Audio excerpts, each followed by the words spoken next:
And we are live on, what is this? This is March 28th, 2020, doing a quick 30-minute AMA. Just wanted to answer some questions, connect with you guys just a little bit. Haven't done one of these in, I don't know how long it's been, about a month or so, 3 weeks, 4 weeks, I don't know. But wanted to answer some of your questions, connect with you guys just a little bit, and as I constantly want to do, I want to make this part of my regular routine. I've done a better job this year, but I haven't done as good of a job as I was hoping to do when I came into the year 2020. And since I can't leave my house, I have time to do more of these live streams. And since you're stuck at home, you probably would be interested in more of these live streams. I'm only going to be on here for about 30 minutes, and then I'm going to head over to my Patreon page. If you join at any level on Patreon, you can join AMA just like this one. There's only about 20 people, 10, 20 people in there, and so I can answer everybody's questions. So you can do that, or if you really want me to answer your question on here, make a super chat, and I try to get to every single one of those. With that said, let's dive into the questions. We have Nick Hicks. Hello. Jack, have you ever seen Back to the Future? Of course I've seen Back to the Future. I got a ranking on my channel. I mean, if you've seen my list of my 10 favorite movies of all time, it's on all those lists. Favorite trilogies, it's on there. So I love Back to the Future. I've seen it, a bazillion times. Review Central, what is your least favorite film of all time? So I talk about this quite a bit on my channel. It's Alien 3. It's not the worst movie ever made. Not far from it. It's a professional in the way that it's made. It's a David Fincher film. He's, of course, incredibly talented. But it's my least favorite movie of all time. It's the movie I hate the most. That's because I love Alien and Aliens so much, especially Aliens. And what Alien 3 does in the first 10 minutes is basically chop the legs off of the victory of the previous film. Everything that the characters were working towards in Aliens, one of my favorite movies of all time, in the first 10 minutes of Alien 3 is just undone for a lesser film. It's not like, oh, they undid it, and it's like, but you got an interesting story. It's just like, no, you just undid it. Everything that I thought was like, yeah, it doesn't matter. And that's an unforgivable sin, that you don't do that. You better have a really good reason. There's a couple movies that are exceptions. Some people will point out certain movies that, like Terminator Dark Fate did something like that, but I don't think it's the same thing at all. I don't think it's the same thing. So I understand why people would take it that way. I don't begrudge someone that does. I think that that's a little bit more of a nuanced situation to where it's not the same thing at all. But when a movie undoes what the previous one does, that's the thing that I hate the most when it happens. Thomas Hallman, which is better, Star Trek or Star Wars? I think it's a silly comparison. Star Wars is space fantasy. I mean, it's magic with spaceships is what it is. It's hero's journey. And Star Trek is more classical sci-fi. It's meant to be cerebral. It's originally was like allegory, political, social allegory, taking the issues of the time and telling a story to kind of explore ideas. And it's an adventure, and so they're both with spaceships and ray guns, so people compare them. I think each of them have their highs and lows. I think trying to do a comparison, which is better, I think is futile. There's just too much. Both of them are too big of worlds.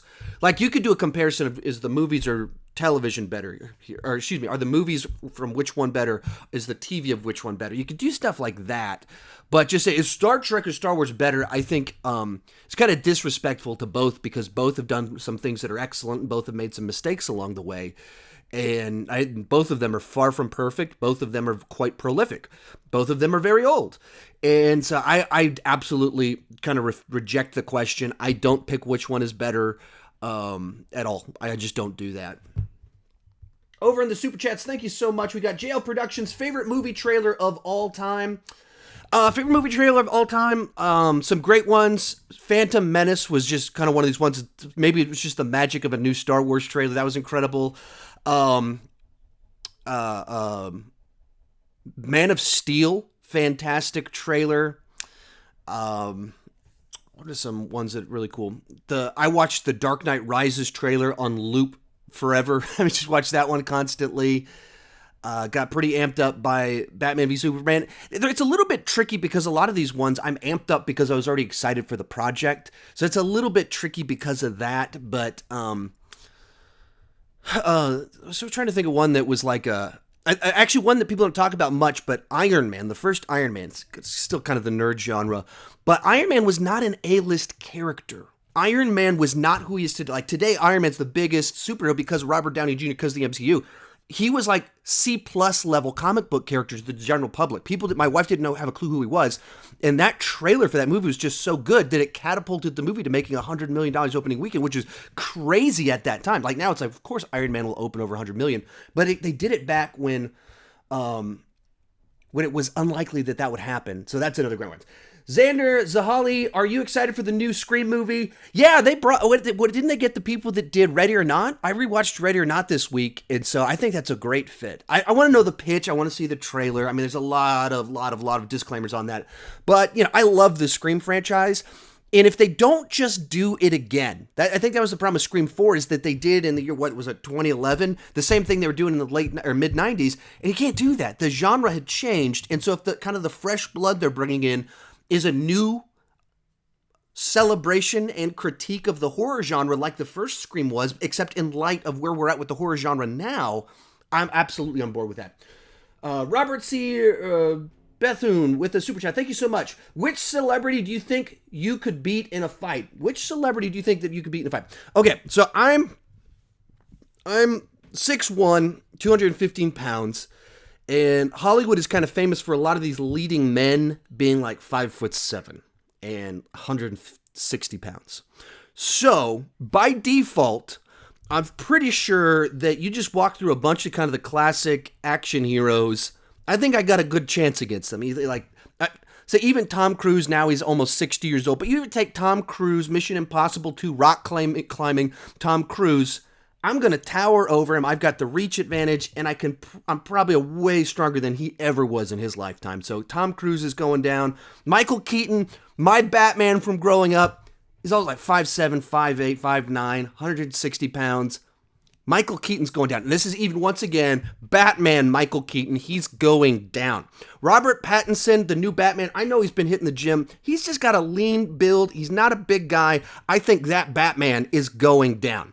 But, so anyway, a lot of Hollywood is just film trickery. I mean, Michael Keaton was known for like standing on box to make his Batman look tall and stuff like that. So some of these guys that were like big, tough movie star, they're kind of little guys. So I think I've got a good chance at winning.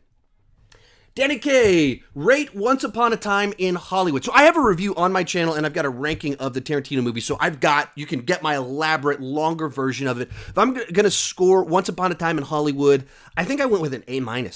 And it's one of those movies that when people are like, oh, it just kind of meanders, I gotcha. I'm tracking with you. I get why you didn't like it. People are like, oh, it doesn't really have a strong narrative. Gotcha. I see what you're saying. I loved spending, 2.5 hours in Quentin Tarantino's version of late 60s Hollywood. I loved doing that. I loved his tweaks on history. The characters, I think, are just so much fun. One of the best bromances in film history. Just an insane finale that pays off everything that came before. So, I've only watched it the one time. I haven't rewatched it yet. My wife has finally opened up. She's like, okay, I'll watch it with you. So I've been waiting until she wanted to watch it. So maybe when I rewatch it, it could wiggle around a little bit. But I mean, it was one of my favorite movies of last year. Son of TNT, who is your favorite character in Stranger Things? Hopper. I mean, the sheriff.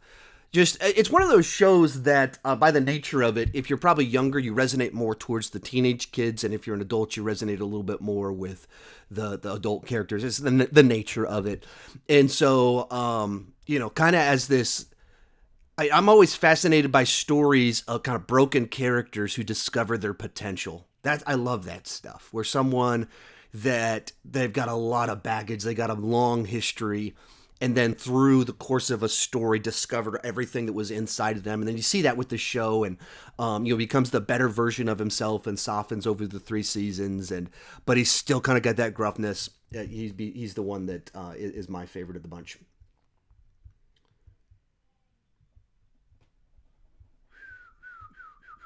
Oh, I just saw a question that looked interesting. Did I miss it? Sorry, this is always tricky because there's so many questions coming in here that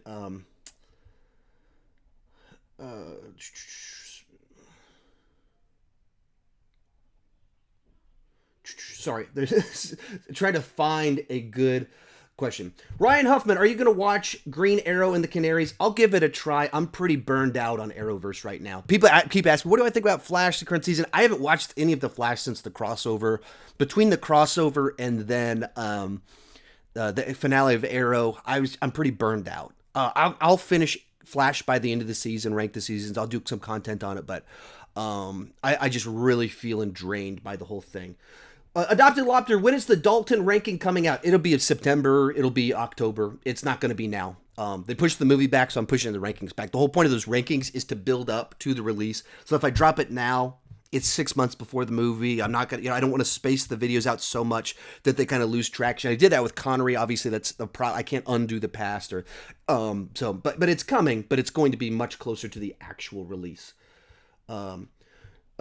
Joel Patel, have you seen Sherlock BBC? I've seen series 1. It was a while back. I wasn't a big fan. Maybe if I gave it another watch now, but my wife and I just didn't quite click with it. We assumed we were going to love it because of the 2 leads on it, and then we didn't connect with it as much as we thought we would. So I have seen series 1, but it was probably 10 years ago or 8 years ago or something like that. Okay, Jail Productions, favorite movie biopic. I like Walk the Line. All right. Favorites are always tough to kind of pull off the top of my head because I have to think through the whole category, and then I'll think of one and be like, wait, was that a real story or not? Oh, man. Favorite biopic. Man, I'm sorry. I'll have to think about it. I'm sorry, I don't have one coming to mind at the moment. Like, I just keep thinking of the movie 42, but that's definitely not my favorite. I really enjoyed it. I just saw the title and was like, it's on some streaming service. But, oh man, I was hoping I'm blanking. I'm so sorry, I'm blanking. That was a super chat, and I hate to blink on a super chat, but I am. Tommy Venetis. I'm so sorry about mispronouncing it. I do not know how to pronounce that. Thoughts about Christopher Nolan's Tenet. So I've got a trailer reaction at that. We'll have about 5 minutes of my thoughts right after I saw the trailer to get a little bit more in depth. But, it's Christopher Nolan, so immediately I'm interested. And he's one of my favorite directors ever, as well as especially one that's still on their hot streak. Like, Spielberg's my favorite director of all time, but he's not on a hot streak. He's kind of like, okay, he's closing out his career. He announces a new movie. It's like, oh, maybe that's cool. But Nolan is like, he is still on the top. He's still kind of in that prime. So anything that's announced for him, it's immediately in my top 10 most anticipated of the year. The thing that's also just has me like really interested is that the trailer, the tone, the vibe feels like Inception. Not copying Inception, not Inception 2 or anything like that. But what I loved about Inception, this great concept executed so well and doing what only really he can do. Make a blockbuster that's a big, gigantic movie that's an original. Not really anyone else can do a $200 million movie that they can sell based purely on the director. Like, he's the guy that gets to do that. So I'm just so pumped. He always has great cast. He always gets great performances. So everything about it, I'm pumped because for all the obvious reasons. And then the trailer itself just made me go, oh man, just really excited to see this. Mikey Wynn, what do you think overall about the Star Wars sequels? One of the weirdest trilogies of all time. I didn't come up with this, but it's a lot of people have repeated it. But it's weird the way that it feels like each sequel feels like it actively dislikes the movie that came before. So Last Jedi takes these mysteries clearly set up in Force Awakens, takes these moments with a lightsaber, and we're like, oh, what's it going to do? And it just kind of like goes, that's nothing. Just toss the lightsaber. Who are her parents? They're nobody. And it just takes all these things that you thought were going anywhere, Snoke and everything. It just kind of goes just cuts it in half, sometimes literally. And you're like, okay, where's this headed? And then you get to Rise of Skywalker, and it's once again Rey throws the lightsaber and Luke's like, that's no way to handle one of these. By the way, you are someone important. I mean, it undoes everything. And so just bizarre. There's scenes I like, there's elements that I like, but I mean, it's just there's no central theme. There's no central ideas. There was no central story.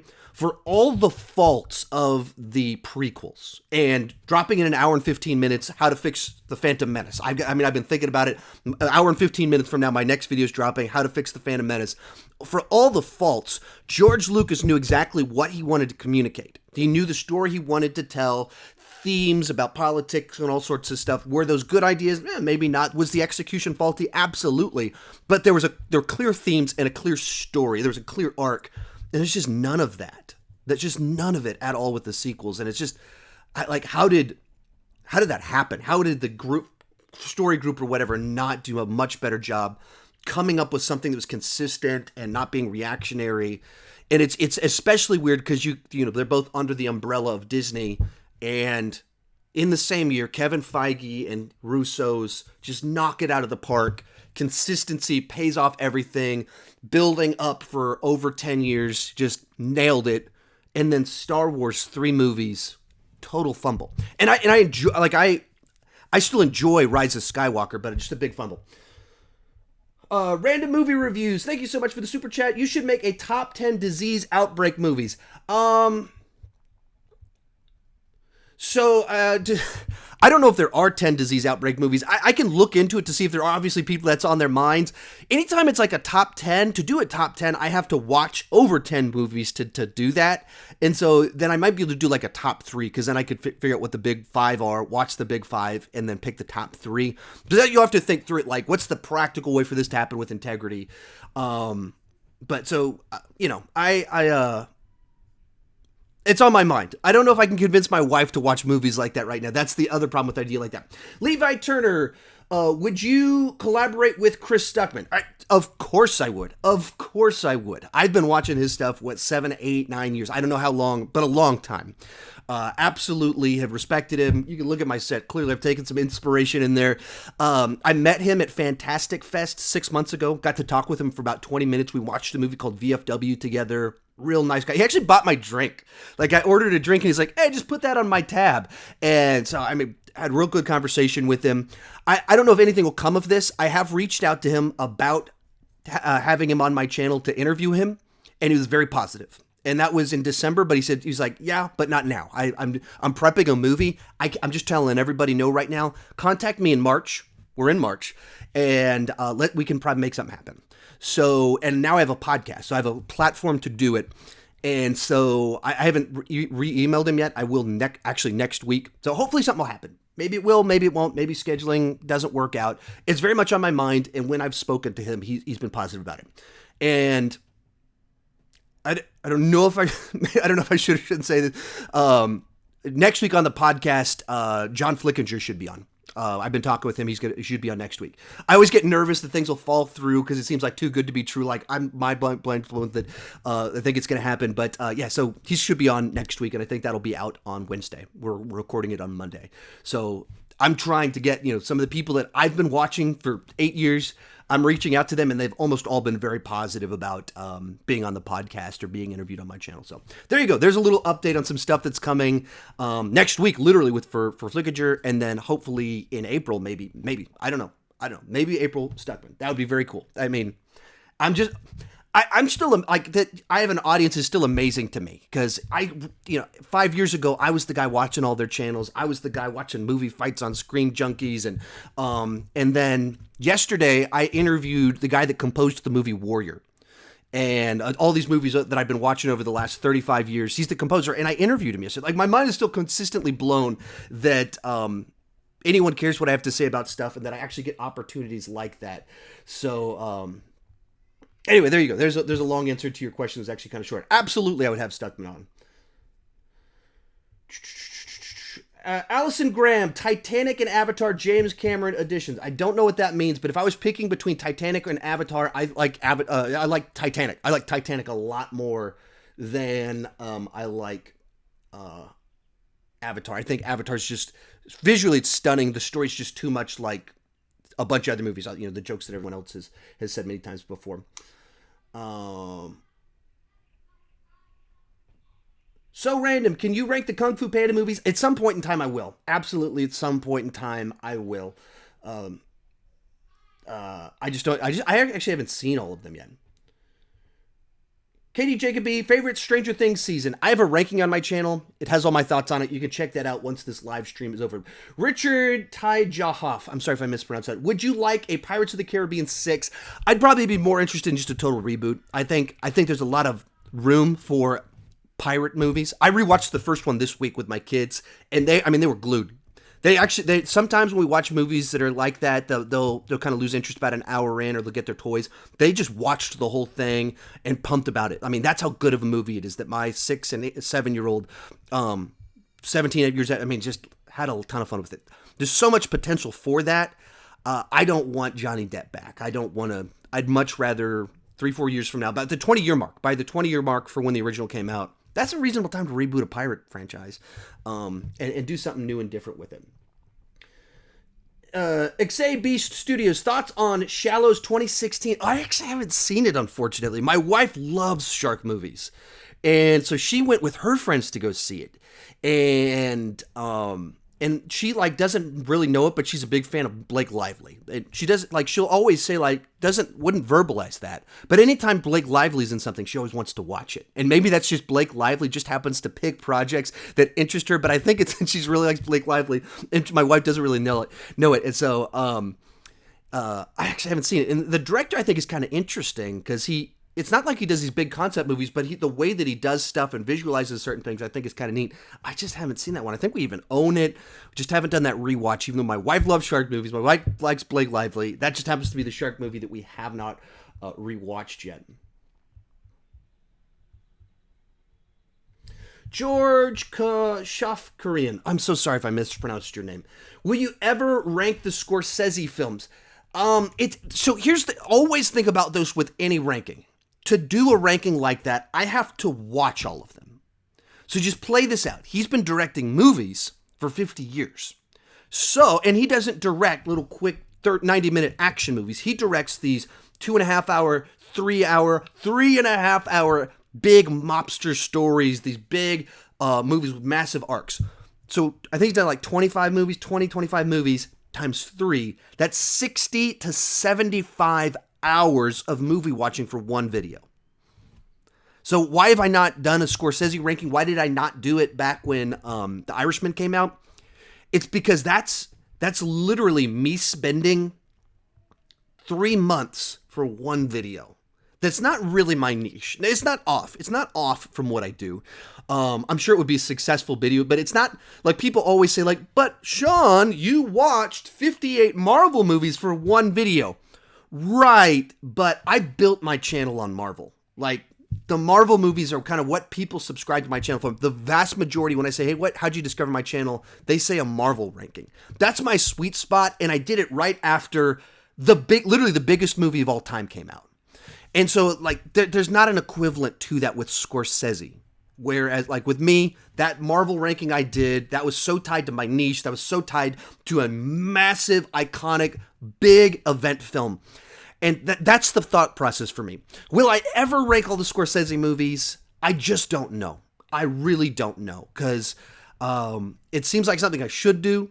But and they're also tough movies to watch. Watching through all the Marvel movies, you can put on Ghost Rider, you can put on a Punisher movie, and it's not like a big investment. It is not weighty.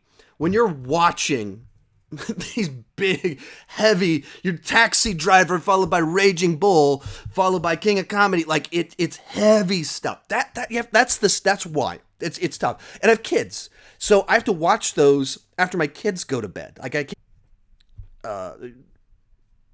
or because of their age. Anyway, sorry. I read the next question, started thinking through it. Jail Productions, best order to watch the MCU. I've never seen it before. What? Mind blown. You've never seen the MCU before?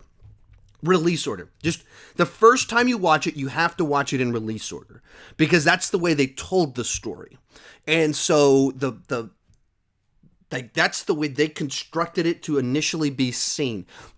Anytime people change it up chronological, that works when you know the story, and so things pay off differently. But when you're trying to do kind of this initial storytelling, things get spoiled, things are out of order, the post-credit scenes mess everything up. The first time you watch through the MCU, you watch it starting with Iron Man, and then you go to Incredible Hulk, and you watch it in that release order. That's the way they told the story. That is the way that you should watch it through the very first time. That is the creatives, the ones that came up with the whole thing, that is their what they wanted you to do. That's the way they told it, so that's the way you should watch it.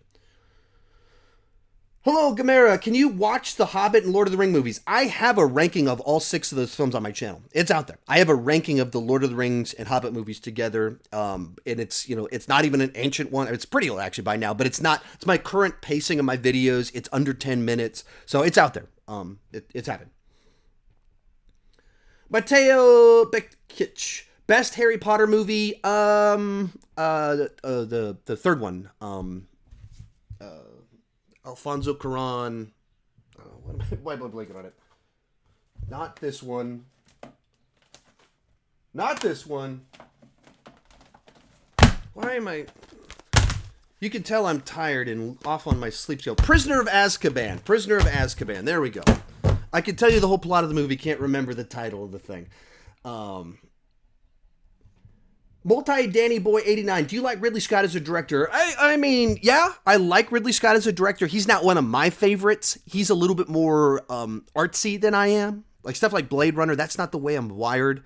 And I didn't really like what he did with Prometheus and Alien Covenant. He's done other things that I've loved. Gladiator. Love Gladiator.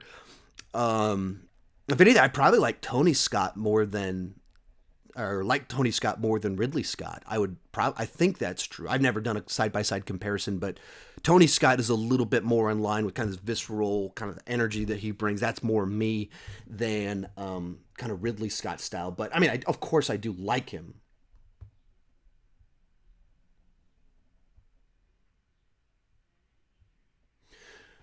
Jake A., I watched Terminator 2 and I loved it. Any other movie suggestions? So people ask me, especially right now, people keep asking me like for my movie suggestions. The best bet to get a bunch of my movie suggestions is to go to my favorite movies of all time list. I did a top 20 in January. Last year I did one favorite movie from every year that I've been alive. Check that one out. Then just my whole playlist of top 10 lists.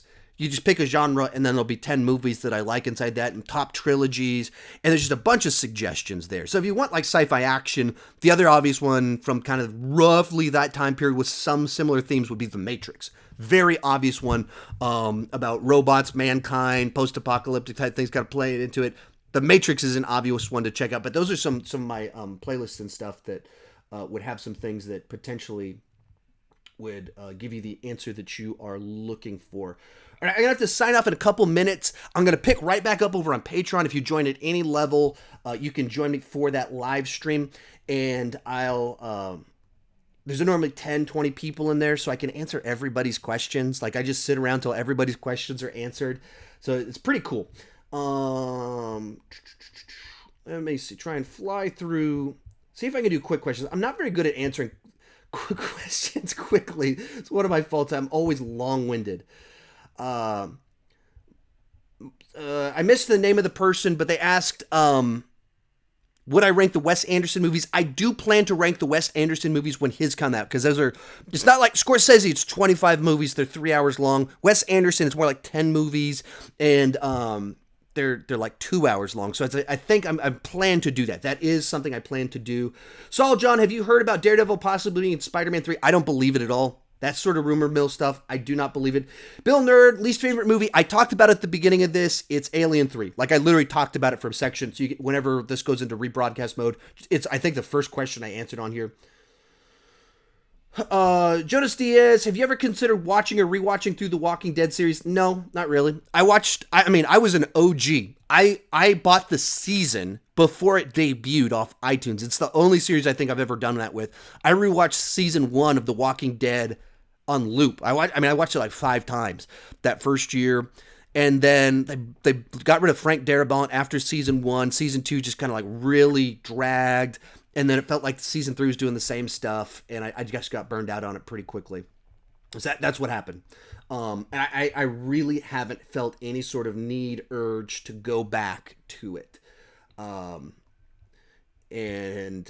loved it for a little while, and it just really kind of overstayed its welcome. Didn't feel like it was going anywhere, and that's kind of what happened there. Julius the Nature Adventure. Can you rank your favorite movie franchises? I'll show you right here. Here's the deal. New notes. I write my notes for my videos in my phone. My YouTube stack. Number one thing I've been working on. I don't know if you can see that. Top thing on there. Top 10 movie franchises. That's what I was doing last night. I was writing the video you just asked about last night. And I've got 33, I think. And so then I'll do top 10 on the main channel. And then top 10 or next 10 on Patreon. I don't know if that'll be Monday. I don't know if that might be tomorrow. I might shoot it tonight. I might shoot it tomorrow. But that's very soon coming.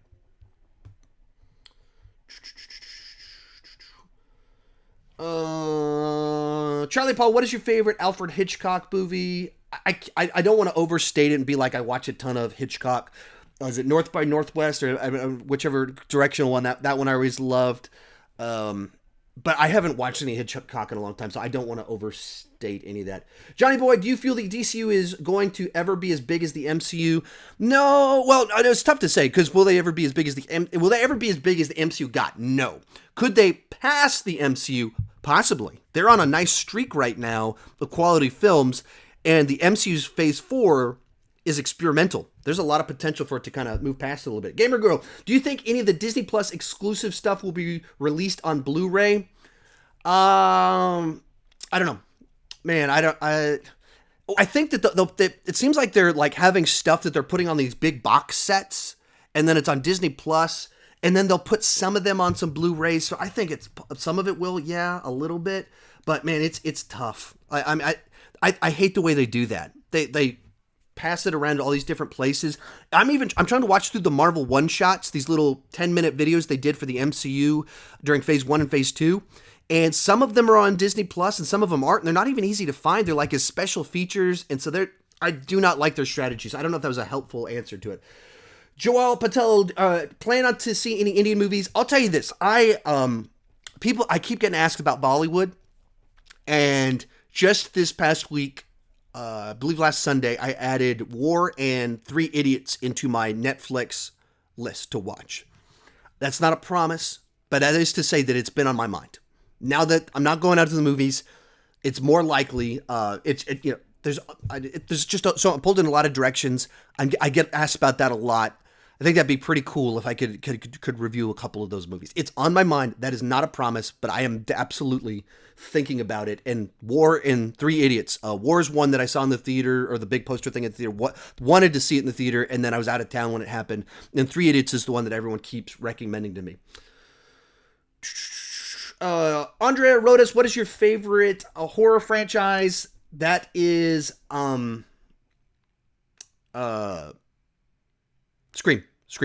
Scream's my favorite horror movie, and then I love the Scream franchise. It's my favorite franchise. I have a video of my top 10 favorite horror movies, I don't remember if it's franchises or movie, but I have a video that has kind of the top 10 in there. All right. Got a few questions, and I'm going to hop off and head over to Patreon. Gregory Weiss with a super chat. Thank you so much. Do you think MCU will retcon Thor? Retcon Thor? Retcon means they make a choice now that undoes something that happened in the past, changes the details of the past. I don't think they'll do that. I think that they'll keep changing him. They've perpetually changed the character with each movie. As they move forward, Thor is not he's different in Avengers. He's wildly different in Avengers Endgame he's wildly different. Well, he is in Avengers Endgame. He's wildly different in Thor Ragnarok. Then he's much more serious, but still funny in Infinity War. And then he's a SNL cartoon character of himself in Endgame. So I think they'll keep doing that. I don't think he's going to be Endgame Thor. I don't know who he's going to be, but they always rewrite the character. So in that sense, I think yes. Oh, Olden Bad School. Do you think the film industry is going to change? I think everything's going to change. I think that society's going to have a pretty big shift after all of the stuff that's going on right now. I don't know exactly what that looks like. It's not post-apocalyptic. I'm not running out to buy black leather and to buy a double-barrel shotgun. Not that. But I think everything's going to have some pretty big shifts. The nature of what's going on with movie theaters, the home releases. Once you open those doors, it's tough to kind of back off on it. I think every movie release date out there is going to shuffle. I think all bets are off. So I think there's just a lot of things like that it'll change. I think they're going to rethink even kind of the way they do their calendar scheduling, the way they do. I think everyone's going to be more conservative, safer about some stuff. They're going to realize we don't need to put everything in theaters. I think there's just a lot of shuffling, and because they're able to throw all these movies on streaming much sooner, they're going to learn from that. They're going to see some patterns and what people will and won't do. They'll see what price point they will and won't pay. And so there's a bunch of experiments they weren't willing to take a month ago, let alone the rest of human history, that they just took because they had to. And they're going to learn a bunch of different stuff from that. And so I do think things are going to change. Not post-apocalyptic, not everything. People are always going to want to see movies with other people in theaters. So there's going to be huge disruption because of this. But people are always going to want to go to the theaters. But exactly what the movie industry, I don't know how it'll look like. But I think there will be changes. Joe Gomez had a super chat, but no question. Thank you so much for that. I'll try and do a quick lightning round on here. And then I'm off. And you can head over to Patreon to pick back up with me. Griffin, Star Trek 4. Man, I don't think it's coming. I don't think that it's going to happen. Those movies aren't as profitable as they feel like they are. They cost $150, $200 million, and then they're like at the break-even point. And so the level of excitement seemed like going down. Enough years have passed. I don't think that's happening. Darth Vader 3 Idiots is the greatest Indian movie. That's what I keep hearing from people. So that's why that's definitely one that I'm interested in checking out. Someone's asking about ranking the Godfather trilogy. It's very much on my mind to check it out. Bob Smith, thoughts on Clone Wars Season 7? I'm not like a big Clone Wars fan. I have been watching the season. I didn't watch yesterday's episode yet, but I have been watching through it. And I'm rewatching through from the beginning. I finished Season 1. I'm in the middle of Season 2. I like Season 7 a lot more than Season 1. But it's still not the thing that I'm like, the passion that some of you guys have for it, that's not necessarily where I'm at. I'm not the fanboy. It's something I can enjoy, especially watching it with my son. So anyway, Sornex Master, rank the video game adaptations. I did a bunch of video game movie videos a month ago. You can just, right when Sonic came out, I did those. You can check those out. SK Ahmad Zain, are you okay? Yeah, I'm doing good. I'm an introvert, so being locked in at my house doesn't feel terribly different from normal.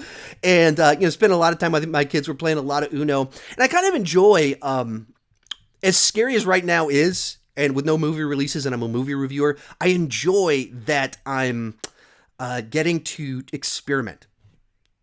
52 minutes from now, I'm putting out a video like pitching how I would fix the Phantom Menace. And I love that I have to experiment and try new things. And I've got a bunch of videos like that planned, so those are coming in the near future. Gallant Tooper 13, do you like the Naked Gun movies? Yeah, those are movies I kind of grew up watching. Actually, I think one of the first times I ever had an uncomfortable movie experience was my mom took us to see the Naked Gun 2, and I don't think she knew what it was. It has all these sex jokes and stuff like that, so she's like, it's covering our eyes or whatever. So yeah, I have very fond memories of those movies. Final one of today, the trailers and movies. Will you be able to rank the Bond movies? So yeah, absolutely. That's going to happen. If you don't know, I already ranked the Connery movies. I ranked the Roger Moore movies. I've already watched through Dalton Lazenby. And so I'm reaching the individual actors' movies, and then I'll do all of them when the new movie comes out. So that's all happening. I've been, put videos out prepping for it, but they pushed the movie back 6 months. And that's the reason why I haven't put out Bond rankings over the last month, and those will come out in the fall. But absolutely, that's going to happen, and I've started working towards that on the channel. So anyway, I'm going to head over to Patreon. If you join at any level, you can join that live stream over there, and you can ask questions. We'll go for about another hour, and there's normally 10, 20 people in there, so I can get to everybody's questions. Thank you guys so much for caring what I have to say. I'm going to try and make these a much more regular part of my rotation, especially now that I can't leave my house. So can talk movies with you guys on here. Also, I plan to do some more live streams and stuff on Instagram, kind of quick Q&As. So follow me on Instagram. The link is down below in the description. And I will see you next Saturday at this same time.